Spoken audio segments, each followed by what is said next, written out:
నమస్తే, welcome to Sakshi digital. నేను కార్తిక్. దోమలు ఇక మనపై వాలాలంటేనే భయపడతాయి. శాస్త్రవేత్తల వినూత్న ప్రయోగం ఇది. దోమలు వివిధ రకాల వ్యాధుల్ని వ్యాప్తి చేస్తూ లక్షలాది మంది ప్రాణాలను హరిస్తున్నాయి. అవి ఎక్కడో చోట కాకుండా ప్రతి ప్రదేశంలోనూ ఉంటూ మనుషుల రక్తాన్ని పీలుస్తున్నాయి. అయితే ఇకపై దోమలు మన దరి చేరాలన్నా, మన రక్తం తాగాలన్నా భయపడేలా శాస్త్రవేత్తలు ఓ సరికొత్త అస్త్రాన్ని అభివృద్ధి చేశారు. మలేరియా దోమలకు మన రక్తంతోనే చెక్ పెట్టే విధానాన్ని కనుగొన్నారు.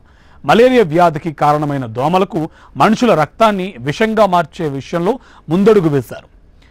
నిటిసినోన్ అనే ఔషధాన్ని మన రక్తంలోకి ఎక్కించడం ద్వారా ఆ రక్తం దోమలకు విషంగా మారుతుందని ఓ అధ్యయనంలో వెల్లడైంది. నిటిసినోన్ సాధారణంగా అరుదైన జన్యుపరమైన వ్యాధుల చికిత్సలో ఉపయోగిస్తారు. ఈ ఔషధం దోమలకు ప్రాణాంతకరంగా మారుతుందని పరిశోధనల్లో తేలింది. ఈ ఔషధాన్ని వాడుతున్న రోగులపై జరిపిన పరిశోధనలో ఆసక్తికరమైన విషయాలు వెల్లడయ్యాయి. నిటిసినోన్ రోగుల జీవక్రియలకు సహకరిస్తూనే వారి రక్తాన్ని తాగిన దోమల జీవక్రియకు మాత్రం విఘాతం కలిగిస్తుంది. ఫలితంగా ఆ దోమలు 12 గంటల్లోనే మరణిస్తున్నాయని గుర్తించారు. నిటిసినోన్ చాలా కాలం పాటు ప్రభావవంతంగా ఉంటుందని, దీనివల్ల మనుషులకు పర్యావరణానికి ఎటువంటి హాని లేదని శాస్త్రవేత్తలు స్పష్టం చేశారు.